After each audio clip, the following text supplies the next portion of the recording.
유럽의약품청 고위 인사가 아스트라제네카의 코로나19 백신과 혈전증 간에 명백한 인과관계가 있다는 의견을 내놨다고 외신들이 보도했습니다. 그러나 유럽의약품청은 아직 최종 결론이 아니라며 신중한 입장을 보이고 있는데 추가 검토를 거쳐 이르면 오늘 안에 결과를 발표한다는 방침입니다. 국제부 조수연 기자와 함께 자세한 소식 알아보겠습니다. 어서 오십시오. 안녕하세요.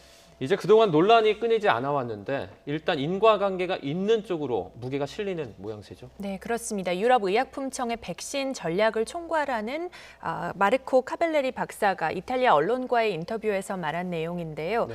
아스트라제네카 백신과 일부 희귀 혈전증 사이의 연관성이 있는 게 명백해 보인다고 밝혔습니다. 네. 다만 무엇이 이런 반응을 일으켰는지는 여전히 알지 못한다면서 이를 규명하는 게 앞으로의 핵심 연구 과제라고 설명했습니다. 카발레리 박사는 유럽의약품청이 조만간 아스트라제네카 백신과 혈전증 간의 연관성을 인정하는 언급을 할 것이라고 전했습니다. 그러나 백신 접종으로 인해 혈전에 부작용이 생기는 경우는 매우 드물다면서 백신 접종의 이익이 부작용 위험성보다 더 크다는 유럽의약품청의 기존 입장도 재확인했습니다. 예.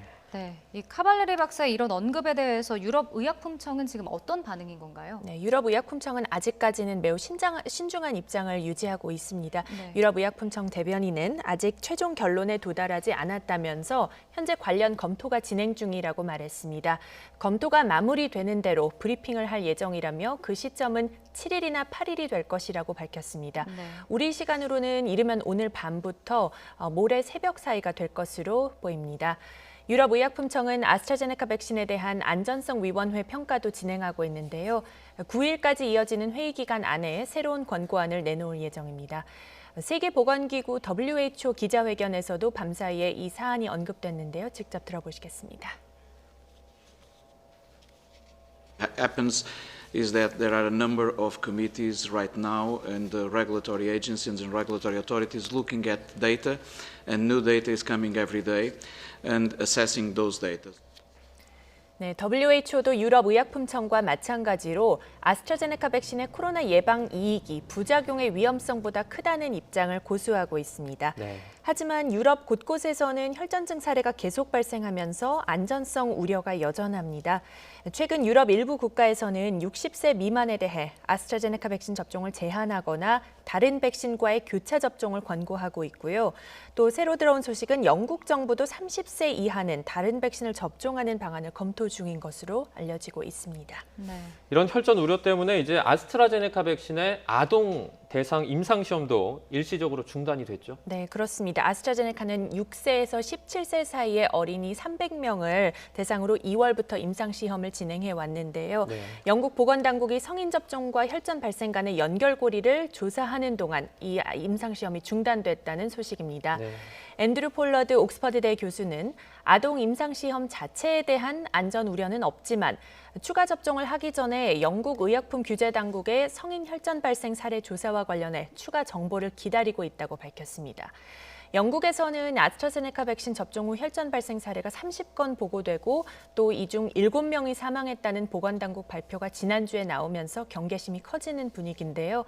그러자 보리스 존슨 영국 총리는 불안감 차단에 나섰습니다.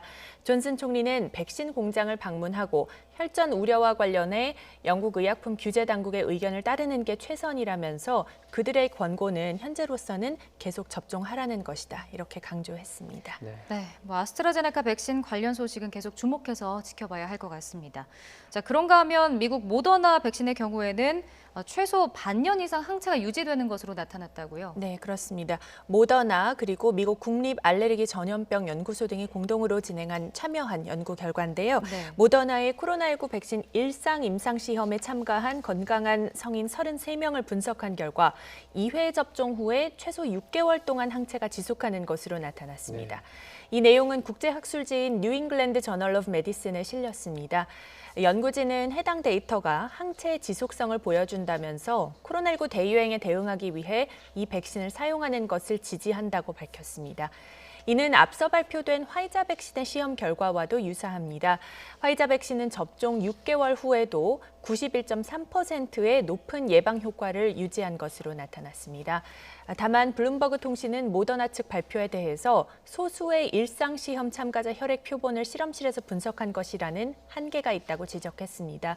백신의 예방 효과가 실제 환경에서는 얼마나 오래 가는지를 직접 측정하지는 못한 만큼 앞으로 추가 연구가 필요하다는 건데요. 미국에서는 백신을 맞은 성인이 전체 성인 인구 3분의 1을 넘기면서 이제 접종 후 항체 지속성에 대한 데이터와 연구에 계속해서 더욱 관심이 모아지고 있습니다. 네, 여기까지 듣겠습니다. 국제부 조수연 기자였습니다. 고맙습니다.